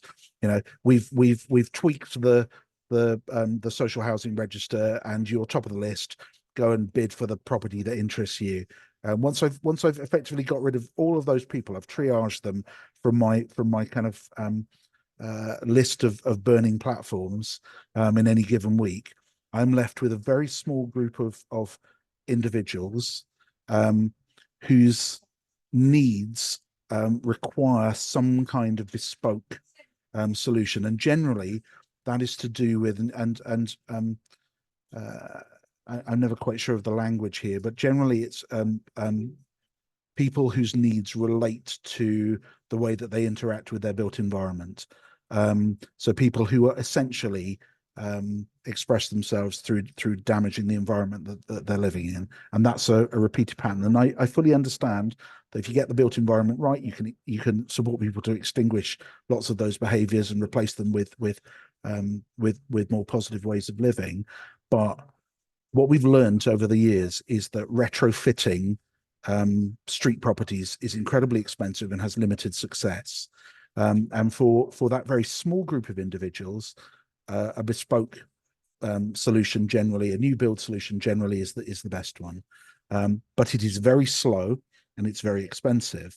And one of the challenges that I have as a commissioner is that the number of sites I have that can meet the environmental requirements. This is never as simple as just building a thing. It's the environment in which case that so you know, the example I always default to, which is a real example, is a young man who is incredibly loud and uses a trampoline in his garden most of the time, quite often with very little clothing on. Now that's fine for him. It's great. That's the way he chooses to live his life. But generally that causes us lots of friction with neighbours. And it's the two things that cause us the most problems are noise and staff. Staff coming and going on shifts. Now, again, there's lots of issues there around restricted practice and, you know, 3-to-1 support packages that are entirely unnecessary, etc., etc. But those are the two big pressures. So if you just bear with me a second, I'm going to bore everyone with my Center Parcs theory, which is, I think, given the demand that I have to meet, one of the things I have to consider is how I cluster properties together, which is just a social housing issue anyway. But I am absolutely convinced that with the right architect and the right site, it is possible to do exactly what Center Parcs do brilliantly, which is if you go onto your little, I don't know, bear with me, that not everyone will have been to Center Parcs, but Center Parcs is brilliantly designed because when you step out of your little porta cabin on the Center Parcs site onto your little barbecue area, you feel like you are the only person in that forest. Because they are designed that they have each building has no impact on its neighbors. And I think it is possible to, with really low density design, to take a site and put 2 or 3 bespoke properties on it and for them not to interact with each other. The other given with that is I'm not a fan of integrated staff teams, and I'm not necessarily a fan of saying all of those properties have to be managed. They can be built by the same person, but necessarily all have to have the same landlord. But in terms of using good architectural principles to cluster properties together, I think it is doable. It's purely a built environment issue. I think we then have to be really mindful of everything that Doreen has reflected on, which is about not creating institutions. But in terms of the built environment, I think it is doable. They're not core and clusters, but it is just using our sites, which are a precious thing for public authorities. It's using our sites in the best way that we can to get a decent outcome. Thanks, Adam. I just want to pick up on a couple of the themes that have come through so far. So first of all, around the core and cluster, I think as an autistic individual who's worked with a lot of other autistic individuals, one of the challenges often for us is around predictability. and around relationships with staff. And I don't think this is an autism thing. I think this is a human thing. And some of us find it very easy to build and maintain relationships, and some of us find it more challenging. Particularly if you have the double empathy problem. So you're trying to build relationships between people of different neurotypes. People are often the most unpredictable thing in any environment. I really enjoyed your reflection around the biggest pressures are noise and staff, because I think actually for a lot of neurodivergent people in housing, often the biggest pressures, the biggest challenges are noise and staff. And people are the most unpredictable thing in any environment. And one of the challenges that you get is staffing, especially when there's a high number of staff, which often you get in core and cluster, like there's quite a lot of turnaround and change. That becomes very unpredictable. And for those of us who maybe experience face blindness, actually it can be very, very difficult to know, like, who is this person? Like, is this Rachel or is it Sarah? Is it Amy? And so building and maintaining relationships and identifying people and managing different relationships, often think about, I don't know, work colleagues or friends, often we're closer with some people than with others. And so managing that different flow and proximity of relationships across a very big staff team is really, really emotionally exhausting, and that adds to dysregulation. And with that, I think we can see increase in, like, behavior that challenges or dysregulation, distress, which often results in damage to the built environment as people are trying to support and maintain their own regulation. So for me, there's a really core thing around how are we supporting people to build and maintain positive relationships. And for many of us, that's about having people that we know and like and trust and can rely on, and have often been through some ruptures but have repaired it. And having a predictability and the safety that comes with that predictability. And often for me, it's, well, and for many of us, it's around shared interests. And so actually being able to choose who works with us and who supports us can be really transformative in terms of emotional stability and predictability in the environment. The second thing I wanted to reflect on, Adam, was around the like the damage to the built environment. And I think, again, like, I don't want to stray too far into this. We have got another webinar coming up next week, but really often what we're seeing is that autism is misunderstood as a behavioural disorder rather than as a sensory and social and processing difference. And for a lot of us, we have a heightened sensitivity to our external senses. Again, core and cluster, proximity to people with different needs. If I was living next door to someone who liked to play loud, like, whether they had needs or not, who played loud music or was very noisy or liked to use a lawnmower, no thank you. I have auditory sensitivity. I can't filter noise, and it's dysregulating to me to be around a lot of noise. And so what happens is we're sensitive to our external environment and often hyposensitive to our internal environment. And so it can be very, very difficult to know what's happening emotionally and to be regulated and to get the proprioceptive input we need. And often we seek that from the built environment. So often, to me, damage to the built environment is an indicator of needs not being understood and needs not being met. And sometimes there are slight adaptation, like that can be made to meet someone's needs.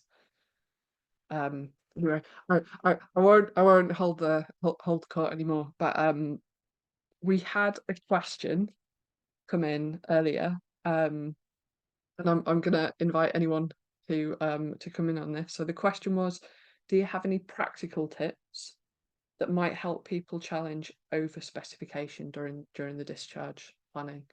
I think, sometimes what we see here is maybe someone has, because of the challenging environment in hospital, they might be understood as needing higher needs.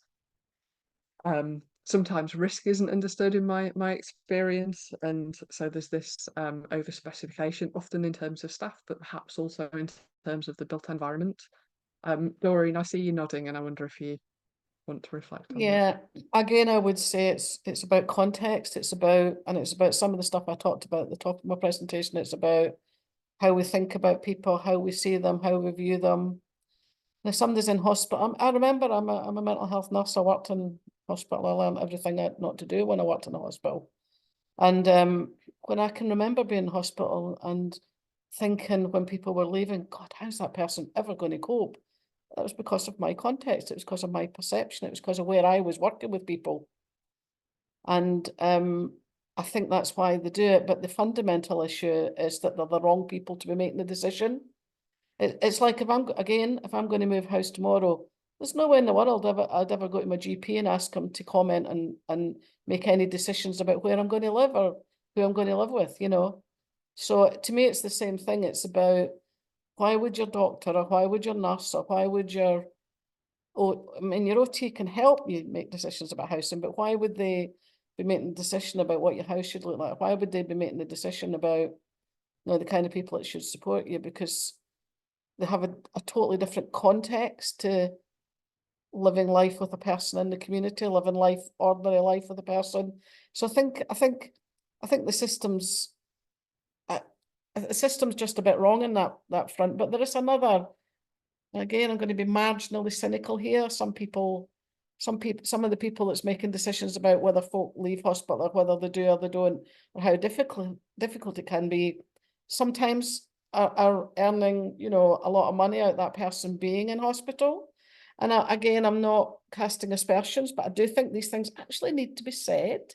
And I think we need to, if we're blind to these things, we miss when they go wrong.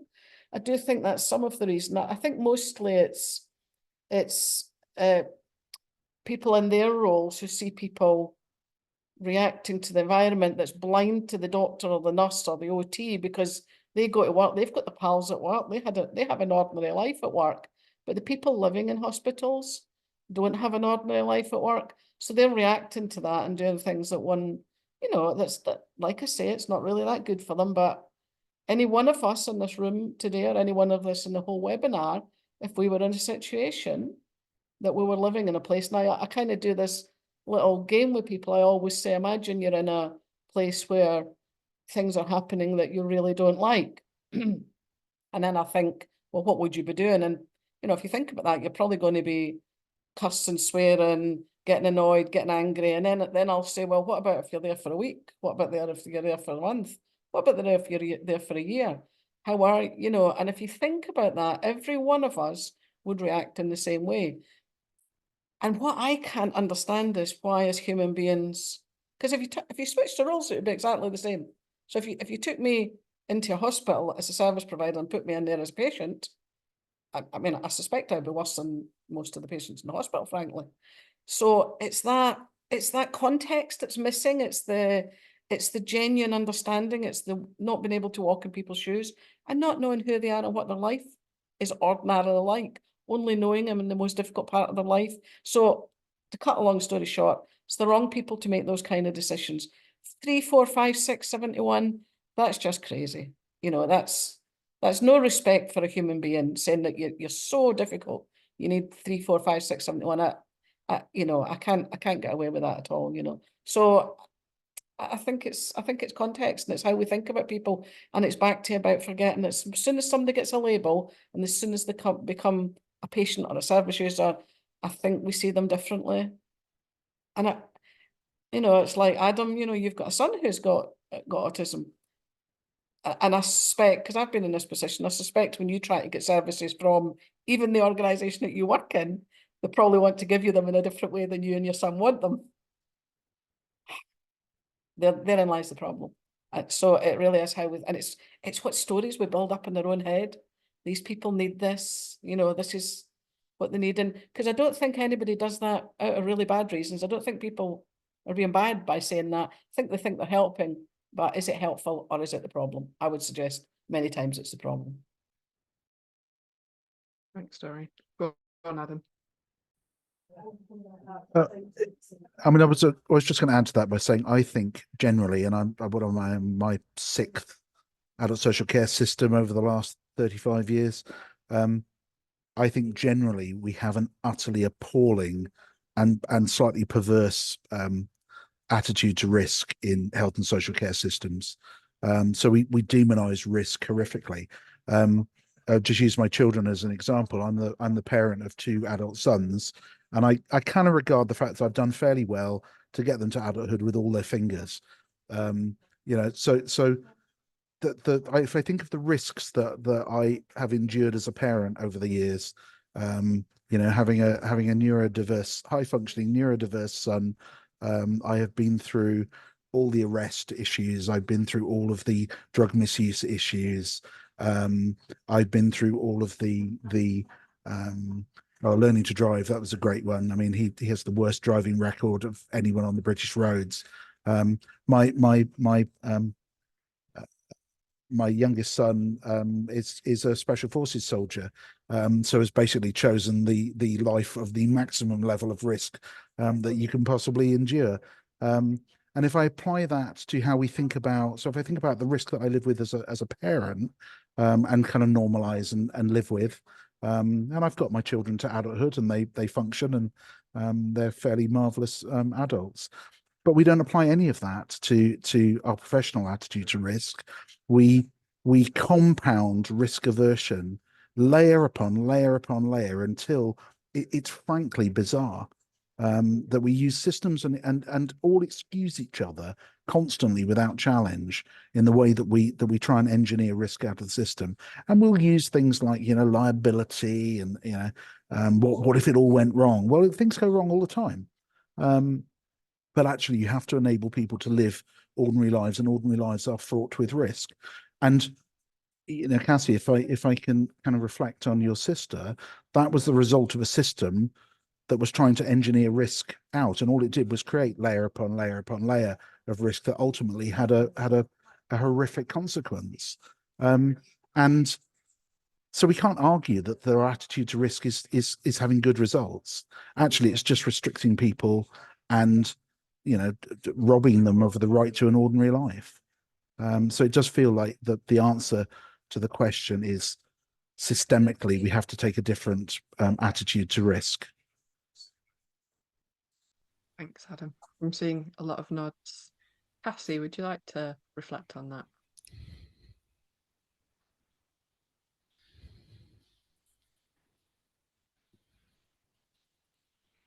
You waiting to unmute?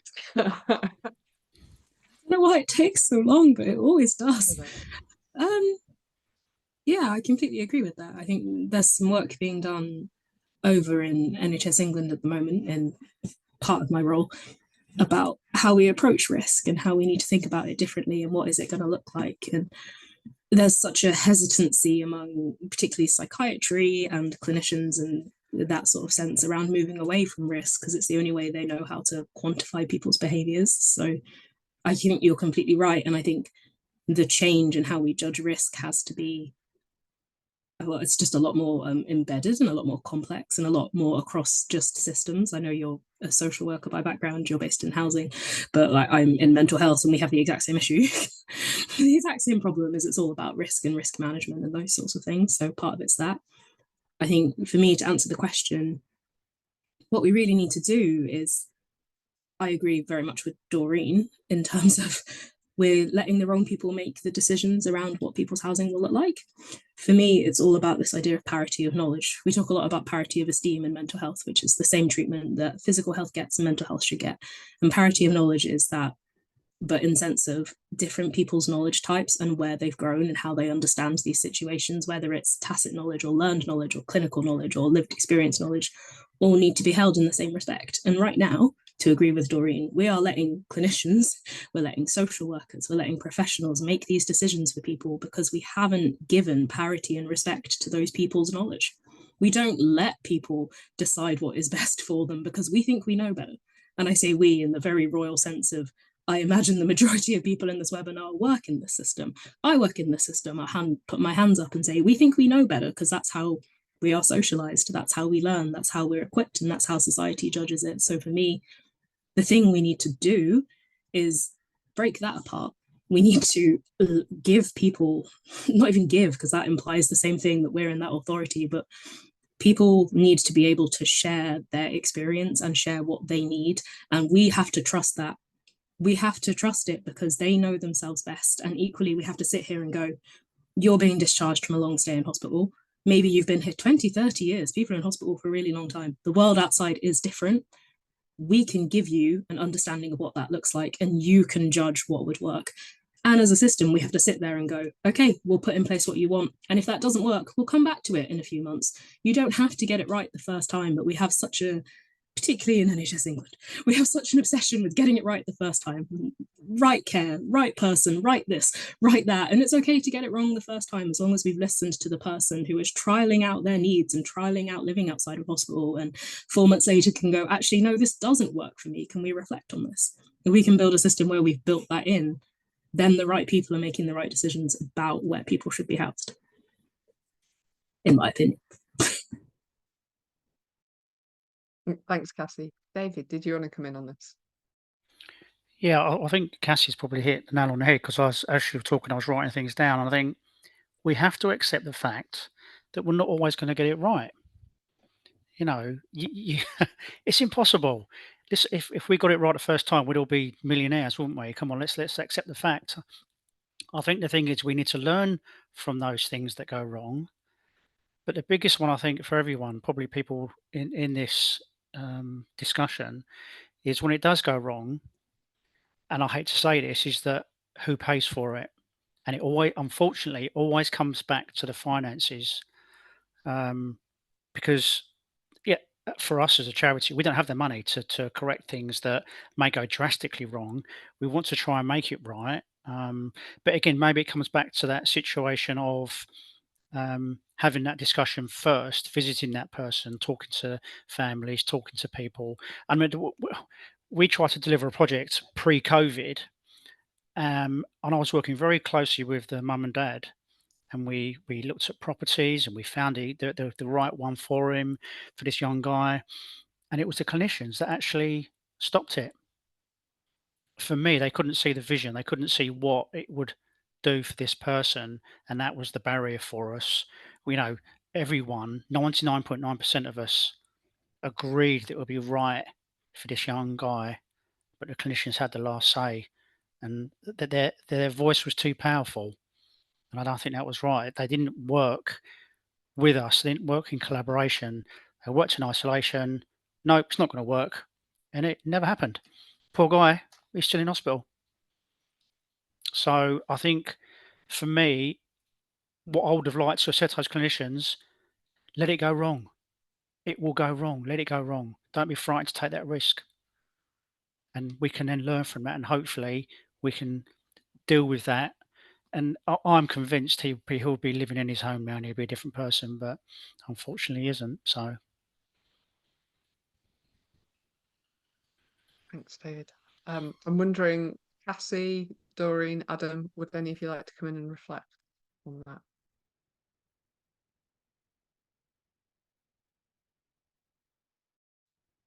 Okay. In that case, I think we've got time for a final kind of theme or question that I'd really welcome us being able to pick up on before we finish.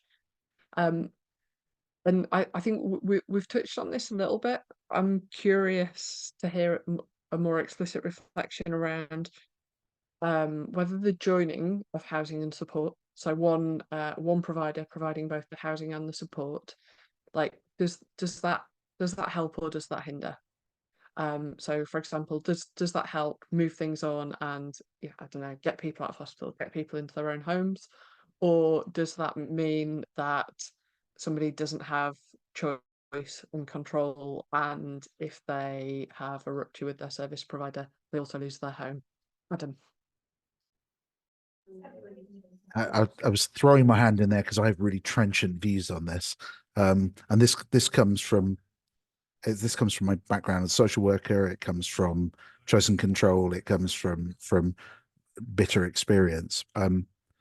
I feel really strongly that in 99.9% of cases, the best solution is really clear separation between the landlord function and the support function, with a really good service level agreement between the two things.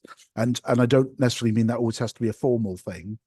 But if you're talking about commissioned services, so we're talking about things where there is already a degree of artificiality in the arrangement, then I think there should be a skilled expert landlord giving people the best possible experience of the management and support for them to live within their home. So that's all things like bespoke tenancy arrangements, properly skilled, if we're talking about social housing, properly skilled housing officers who understand the needs of a diverse group of tenants, aren't kind of one size fits all. The number of housing organizations I've worked with, and it is a great deal over the years, and I've worked in housing systems where we are putting people with additional needs into properties that are generally set up around what we refer to as general needs tenants, and you have housing officers who really don't have the skills, knowledge, background, and confidence in quite often of dealing with anyone who doesn't kind of fit the general needs tenant thing that they were trained in, is really problematic. And I just think I always work on the basis that if you get to a situation where you're at risk of being evicted, the person who provides your support around managing all the stress and anxiety of the consequences of being evicted should not be the person in the same organization that is managing your eviction. There's a fundamental conflict of interest there.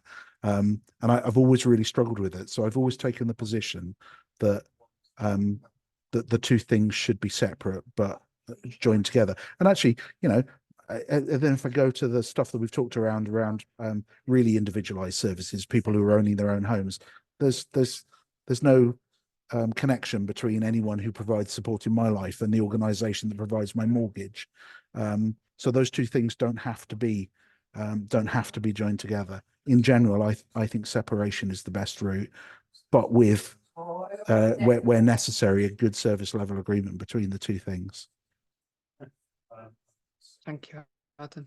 And that's something that we try really hard in my authority. It's something we've tried really hard working with both our providers and our housing organisations. It's something we try really hard to broker.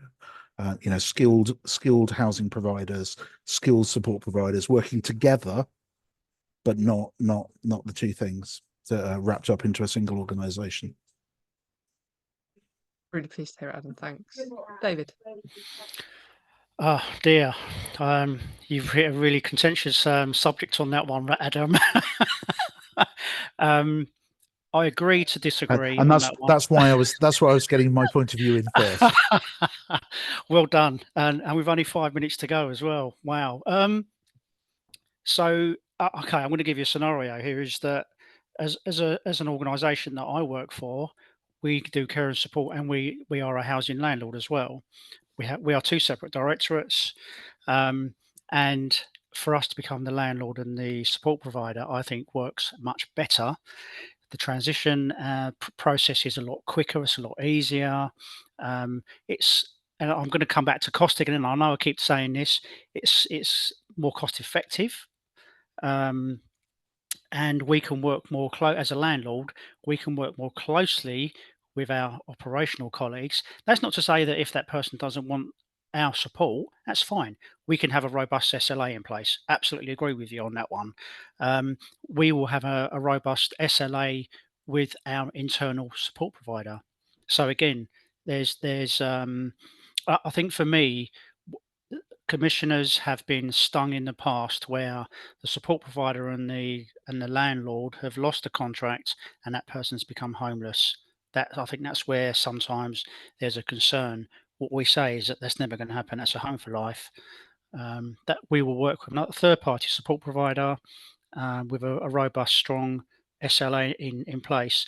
Now, what I would say, just very quickly, I don't take up too much time, is that I would invest in property if we were both the support provider and the landlord. If we're not, it's not viable. And I hate to say that, but that's reality. It will not, and again, it comes back to housing benefit. We can't claim exempt accommodation because we're not a support provider. So I think, again, it's about that working in isolation. We need to bring housing benefit teams into play. We shouldn't be tarnished with the same brush as private landlords, etc., that take all this money and don't use it. So I just wanted to, yeah, I absolutely, I see what you're saying, but I have to disagree, and I'm happy to have another discussion around that if we want to at some stage. Thanks, David. Doreen, you get the last word on this. We're going to have to wrap up in a couple of minutes, but I over like to you. getting the last word. Yeah, I think I agree with you, Adam, but I think never say never. And if it's desperate, then you might do it, but it depends on the behaviour of doing it. And what David's describing is some of the right things, I would say. However, David, I would ask you this question. How many people do you have living in your core and clusters get support from another provider, and how does that work? I'll And probably how say 80. successful is it is really the question, you know. We do. It is successful, but I've delivered projects that are still empty. And What do you mean by projects, David? I don't. Sorry, so we've delivered. Okay, I'm going to come back to it's the language, isn't it? I'm going to come back to. We've Well, it delivered just depends. homes. Is it a person's house? Is it a No, group no, home? no. Is it a core and cluster? So Is it a core and cluster. And if we were the support provider from the beginning, we would have got into the transition and getting to know the people that we're going to be supporting a lot sooner and a lot earlier. Unfortunately, we do have some schemes that are still empty. Yeah. And in terms of those people who live in your core and clusters who have a different service provider, how many of those have you got, and how many core and clusters and how many people? It's an interesting thing, because I know, I suppose what I'm trying to pick at, David, if I'm being honest, is people say they do that, but then when the facts are found, sometimes it really doesn't happen, and that's just the truth of the matter that I've seen it in reality, you know. And I mean, if you guys are doing that really well, then that's something to learn from. Have you got a decent proportion of people who no longer get support from Choice Support but live in your core and clusters? Yes. Yeah. Yeah. Yeah. And it works well with other providers coming in and being support. Yeah. Yeah, it does. Yeah, it can do. Yeah, it can do. But again, as I'm saying, is that I'm not saying it would work better if we were a support provider. I'm just being biased about that. But what I would do is I would invest in more property if we were a support provider. Yeah, and that's I'm about sorry. money, which I know what you're saying. Exactly. Yeah. I'm sorry to draw it to a close. It's a really interesting discussion, but we are coming to time. So I'm going to pause the conversation there. I'm going to quickly pull out some of the themes and then pass to Claire to wrap up. Whatever that means. Picture of Claire wrapping presents. Okay, so I think we've really heard beautiful and powerful stories in the presentation, so thank you, and thank you to all the panelists as well. The gist that I've taken away is that there are huge systemic issues and that people are paying with their lives, and some people in losing their lives, Patty, like your sister, and other people with the lost opportunity of being stuck in hospital or in places that don't meet their needs. So there are huge systemic issues, but also that systems are made up of people and that we have opportunity to do things differently, and that there are pockets where that's happening and where people are doing things differently, and that we need to challenge and disrupt. Thank you, Adam, for that term. The systems, reconsider risk and work alongside people who to support different ways of living ordinary lives and different outcomes. I've not covered all of that, but yeah, a really rich and powerful discussion. So thanks so much. And Claire, over to you for a final word. So just thank you, and just to echo Jill's comments, I just think that was such a interesting and moving and thought-provoking conversation. I'm going to be thinking about some of that for quite a long time, I think. I hope others also found it equally interesting and kind of stimulating. So thank you so much to all of our speakers, panelists, for your expertise and your time and your contribution, everything you've said.